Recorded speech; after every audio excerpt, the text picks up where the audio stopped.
Saudi Arabia और Yemen में कभी भी लड़ाई छिड़ सकती है, बहुत बड़ा डेवलपमेंट हो गया है। और इसके साथ साथ दूसरा जो सवाल उठता है कि आखिर सऊदी अरेबिया इस तरीके से क्यों एडमेंट है कि हर कीमत पे वो इजराइल का साथ दे। कौन सी वो बात है, कौन सी वो छुपी बात है कि युद्ध की नौबत यमन और सऊदी अरेबिया में आ चुकी है। अमरीश मिश्रा स्पीक्स में आपका बहुत बहुत स्वागत है। आज देखिए 17 जुलाई 2024 अशूरा का बहुत ही पवित्र दिन मुहर्रम में, और आज बहुत सारी चीज़ें हुई, बहुत सारी घटनाएं हुई। लगातार जो फिलिस्तीनी रेजिस्टेंस है उसने अपनी स्ट्राइक जारी रखी।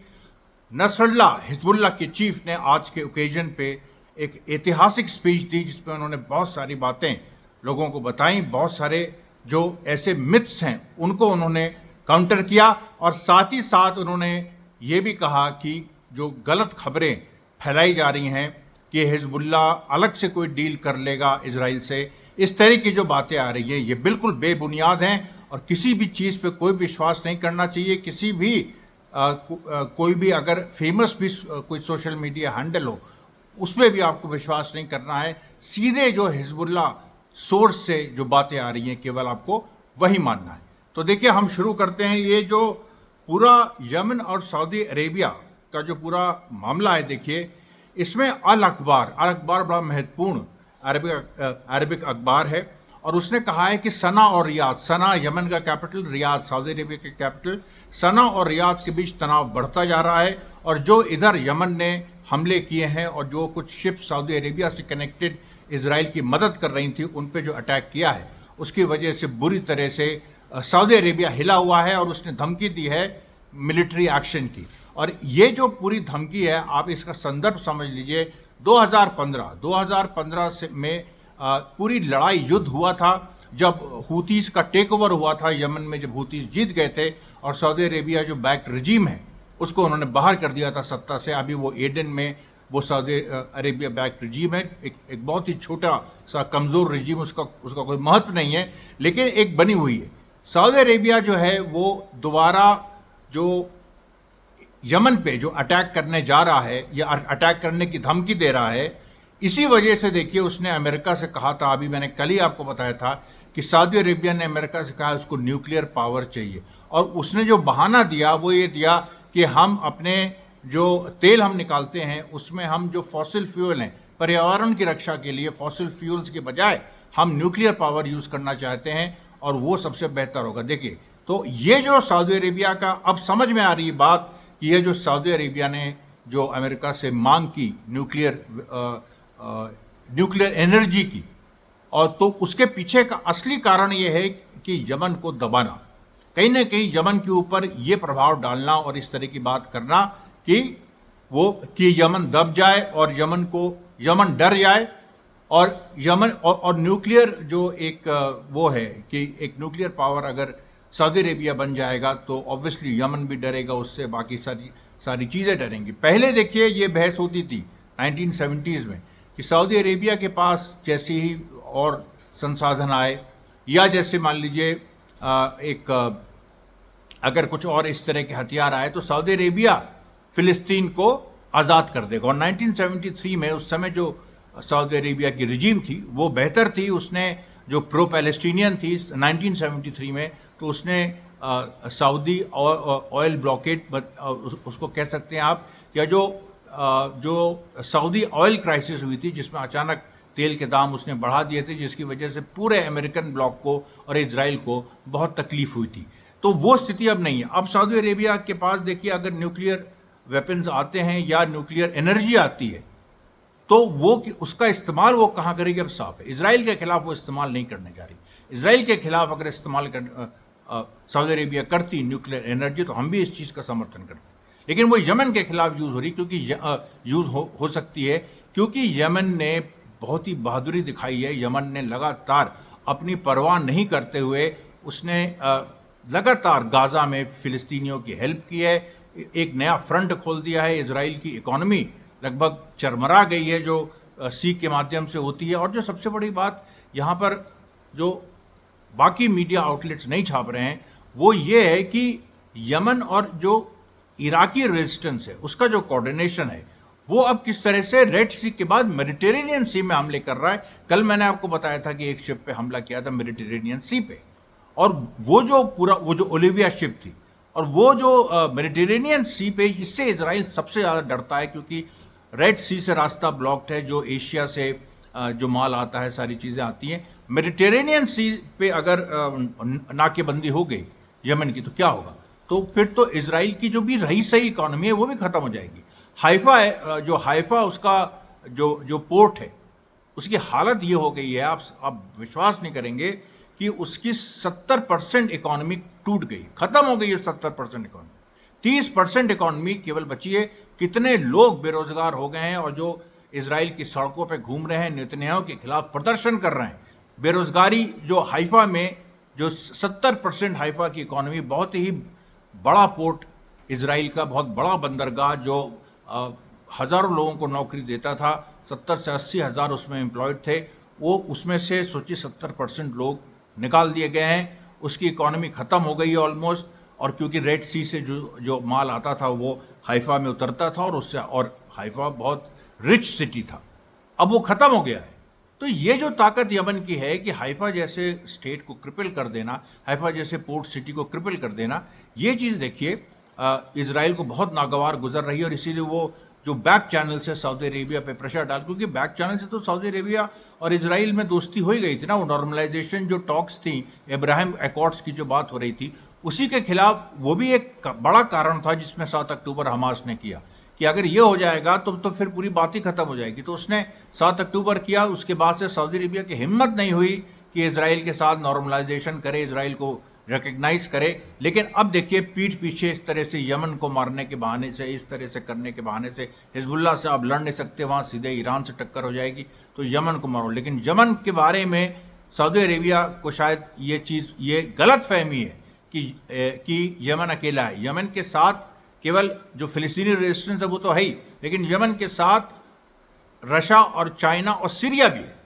और ये सारी ताकतें, अगर सऊदी अरेबिया ने यमन पे हमला किया, कुछ भी इस तरह, अब इस बार, पिछली बार हमला किया था तो यमन अकेला था, लड़के उसने सऊदी अरेबिया को हराया था।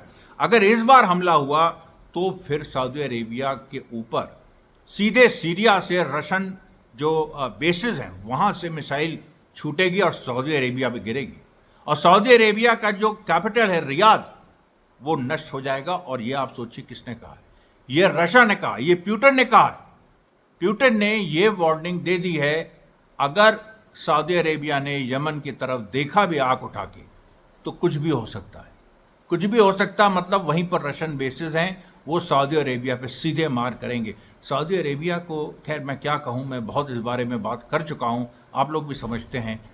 अब सऊदी अरेबिया को सबक सिखाने का लगता है समय आ गया है, और वो दिन दूर नहीं जब सऊदी अरेबिया अपने घुटनों पर होगा। अभी देखिए, जो फिलिस्तीनी रेजिस्टेंस के जो आज बड़े बड़े जो कारनामे रहे, यबना कैम्प जो राफा में है, वहाँ पर फिलिस्तीनी रेजिस्टेंस और इस आईडीएफ में एक ज़बरदस्त मुठभेड़ हुई, जिसमें एंटी पर्सनल शेल्स और मीडियम मशीन गन से फिलिस्तीनी रेजिस्टेंस ने आईडीएफ की एक बड़ी टुकड़ी को पीछे किया। उसके बाद देखिए, जो ताल जोरोब जो राफा में है, वहाँ पर दूसरी मुठभेड़ हुई, और यहाँ पर हैवी मोटर्स यूज़ किए। यहाँ पर लाइट मशीन गन्स नहीं बल्कि हैवी मोटर्स यूज़ हुए, और उन हैवी मोटर्स से एक आईडीएफ की एक बड़ी टीम जो आगे से आ रही थी, उसको पीछे हटना पड़ा।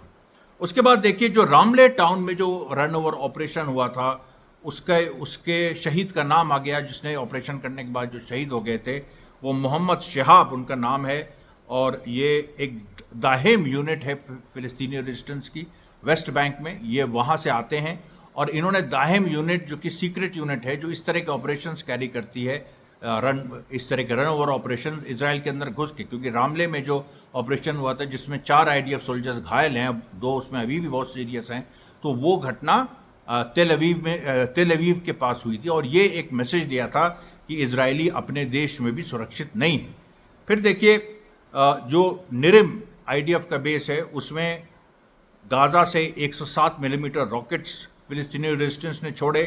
फिर आईडीएफ की एक पोजीशन जो राफा क्रॉसिंग गेट पे थी, राफा क्रॉसिंग गेट पे आईडीएफ की जो एक चेक पॉइंट था उसको मोर्टर शेल से ध्वस्त कर दिया। और इस घटना में देखिए जो खास बात हुई वो ये हुई कि जो मोर्टर शेल्स से जो ध्वस्त किया गया, ये देखिए दो तरफ से ये जो पूरा चेक पॉइंट था ये उधर भी खुला था इजरायली साइड में, और इधर जो राफा के साइड पे भी खुला था। तो इसको जो मारा है ये बहुत ही यूनिक, ये देखिए एक साथ इस तरह का ऑपरेशन नहीं हुआ कि लगातार जो है उसको आगे से उसको मोटर से फायरिंग हमास ने शुरू की, और जो एक टनल है उसके नीचे से जाके इजराइल की तरफ खुलती है, वहां से हमास फाइटर्स ने पीछे से मारा और इसमें 6 आईडीएफ सोल्जर्स घायल हो गए। अब आप देखिए ये जो चीज़ है कि सुरंग का इस्तेमाल केवल ये नहीं कि हमास के उसमें लड़ा के अपने को सेव करने के लिए या एक टनल वॉरफेयर कंडक्ट करने के लिए गाज़ा के अंदर, केवल गाज़ा के अंदर नहीं कर रहे हैं वो। देखिए ये जो इस बार जो हुआ है वो बहुत कम ऐसा हुआ है, 3 बार पिछले मतलब पहले 7 अक्टूबर के बाद 3 ही बार ऐसा हुआ है कि इजराइल की तरफ से ये टनल खुलती है और वहाँ से निकल के हमास के फाइटर्स ने पीछे से मारा है।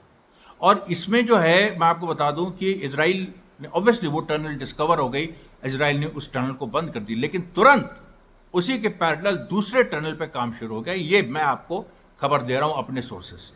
तो ये देखिए एक लगातार ये जो युद्ध चल रहा है और जिस तरीके से ये पूरा युद्ध चल रहा है, इसमें जो मैनूवर्स हो रहे हैं वो हम आपको लगातार बताते रहते हैं। दूसरी बात देखिए, इजराइल ने आज रमल्ला में वेस्ट बैंक में 119 एकड़ जो फिलिस्तीनी ज़मीन है उसको कब्जा करने की कोशिश करी, मतलब कोशिश की, लेकिन सिविल रेजिस्टेंस के सामने इजराइल को पीछे हटना पड़ा। हालांकि पेपर्स में उसने दिखा दिया कि 119 एकड़ ज़मीन हमने जब्त कर ली, और ये किसी भी अंतर्राष्ट्रीय जितने भी अकॉर्ड्स हुए हैं, ऑस्लो अकॉर्ड्स, सारे जो भी अंतर्राष्ट्रीय फोरम में जो भी बात हुई उसका वायलेशन है, क्योंकि कहीं से भी मतलब ये बिल्कुल यूएनओ ने साफ कर दिया था कि वेस्ट बैंक में कोई भी और सेटलमेंट्स नहीं बनेंगे, इजराइल कोई फिलिस्तीनी लैंड नहीं हथिया सकती। लेकिन देखिए खुलेआम इजराइल कर रहा है, यूएनओ भी चुप है। यूएनओ तो इतना बोल के भी कोई फ़ायदा नहीं हुआ, और अमेरिका तो खैर चुप ही है, अमेरिका तो उसको बढ़ावा दे रहा है।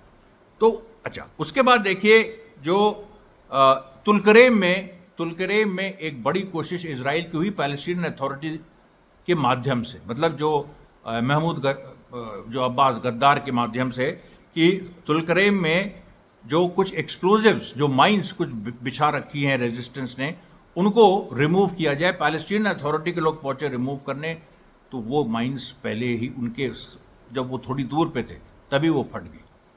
और ये जो पैलेस्टीन अथॉरिटी अपनी वफादारी इजराइल के साथ प्रूव करे, ये मतलब दूसरा सऊदी अरेबिया, ये जो इजराइल के साथ अपनी वफादारी प्रूव करने हमेशा करने की कोशिश करता है, इसको अभी तो केवल वार्निंग, अगर इजरायली फोर्स आती तो वो माइंस तब फटती जब इजरायली सैनिक वहाँ पहुँचते और मारे जाते इजरायली सैनिक। लेकिन पैलेस्टीन अथॉरिटी क्योंकि अरब्स हैं, फिलिस्तीनी हैं, तो उनको ये वार्निंग दी गई कि देखिए यहाँ पर तुम आगे बढ़े, माइंस फटी, और अब अगर तुम अगली बार तुमने ये दुस्साहस किया तो उसके बाद फिर हम लोग किसी का भी ख्याल नहीं रखेंगे। क्योंकि पैलेस्टीनियन रेजिस्टेंस ने साफ साफ ये कह दिया है कि भाई ये जो जंग है, ये आर पार की जंग है, इसमें हमारा पूरा एग्जिस्टेंस लगा है, और इसमें हम किसी भी तरह का कोई ना किसी रहम की उम्मीद करते हैं, ना रहम देंगे, ना रहम लेंगे, ना रहम देंगे। बिल्कुल सीधा स्लोगन है।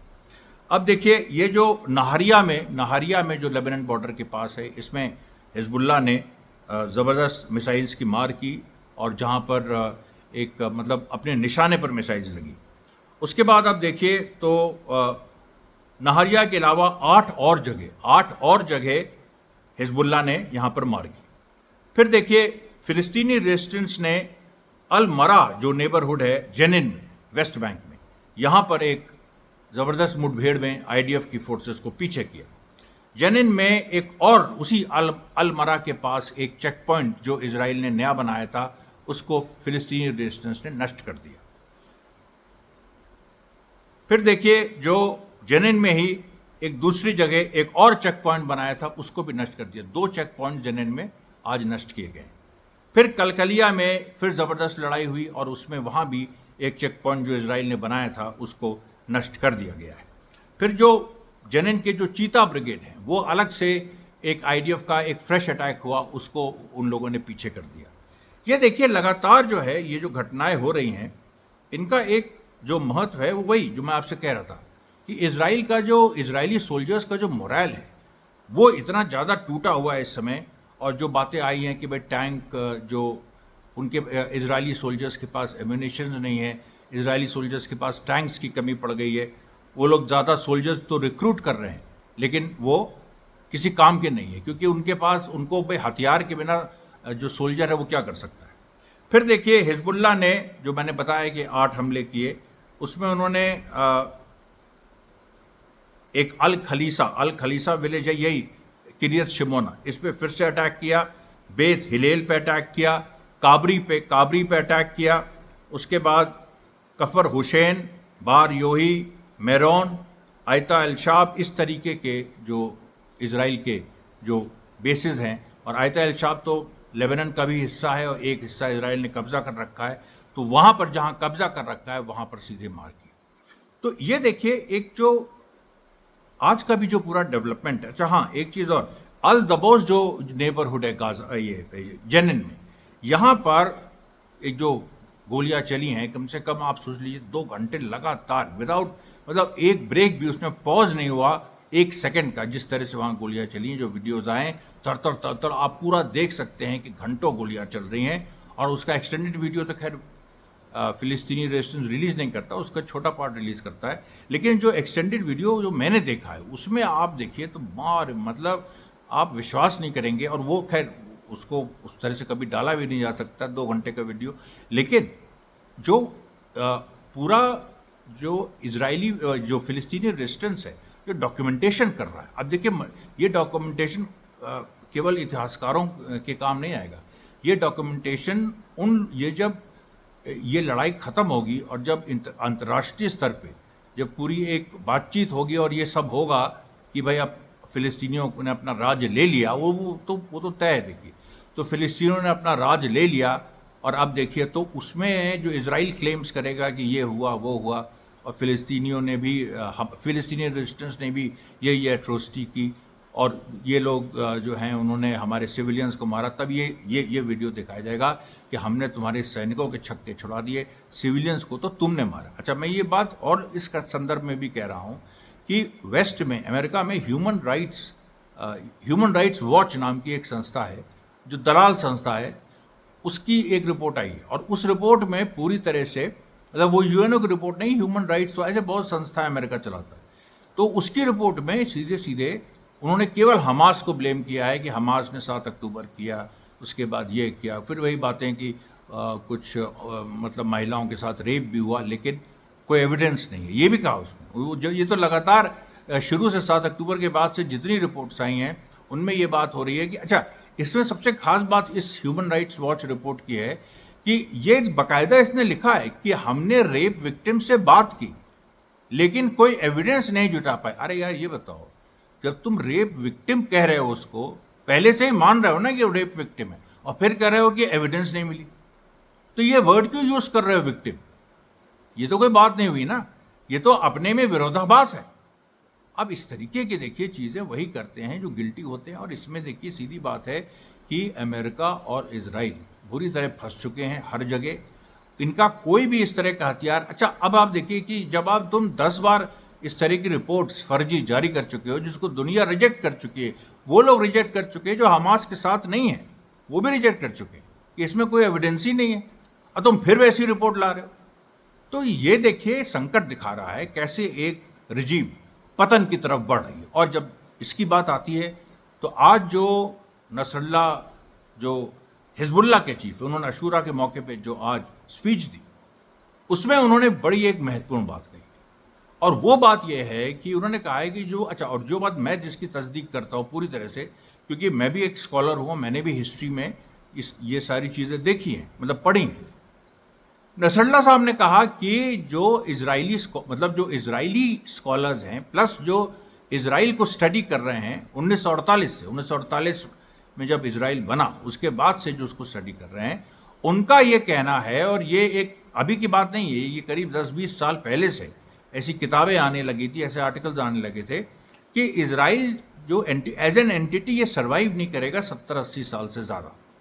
तो 1948 से आप 1948 से आप लगा लीजिए कि कितने साल हुए, 52, 20, 72, आज 2024 है, 74 साल हो चुके हैं।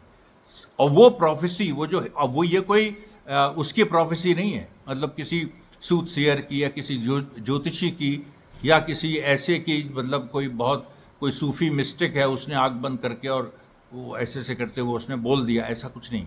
ये बाकायदा जो स्टडी हुई है, स्कॉलरली स्टडी, जिसको वेस्ट मानता है, जिसको पूरा जिसमें एक तरह से एम्पिरिकल एविडेंस दिखाई जाती है, उस तरह की स्टडी उसने कहा, उसकी ये बात है। अच्छा, ये सारी चीज़ें दबा दी गई, ये इजराइलियों ने और वेस्ट के स्कॉलर्स ने खुद ये सब तैयार किया था, लेकिन इन सारी चीज़ों को दबा दिया गया।